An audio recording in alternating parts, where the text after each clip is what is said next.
শুভ্রার অনেক দিনের অভিযোগ কোনো কাজ ছাড়া আমি নাকি ওর সাথে অনেক দিন বেরোইনি। তাই সেদিন সন্ধ্যাবেলায় দুজন মিলে একটু ঘুরতে বেরিয়েছিলাম। প্রথমেই চলে গেছিলাম আমাদের ফেভারিট ক্যাফেতে। এই ক্যাফেটা আমাদের দুজনেরই ভীষণ পছন্দের, আর সত্যি আমরা দুজনে এরকম সেজেগুজে অনেক দিন পর কোনো কারণ ছাড়া বেরোলাম, তো বেরিয়ে ভীষণ ভালো লাগছিল।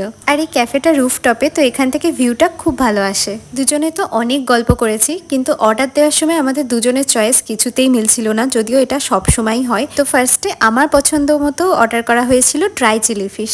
নেক্সট রাউন্ডে অর্ডার করা হয়েছিল sweet corn chicken cheese sandwich. As expected chilli ফিশটা দারুণ ছিল। আমি এর আগেও অনেকবার ট্রাই করেছি, আর প্রতিবারের মতোই এবারও আমার খুব ভালো লেগেছে। স্যান্ডউইচটা শুভ্রা সাজেস্ট করেছিল, যেটা আমার মোটামুটি লেগেছে। তারপরে দুজনে মিলে হাঁটতে হাঁটতে চলে আসলাম চৈত্র মেলায়। এই মেলাটায় ভালো কিছু না পাওয়া গেলেও আমাদের কাছে একটা ইমোশন, কারণ ছোট্টবেলা থেকে আমরা এখানে আসি।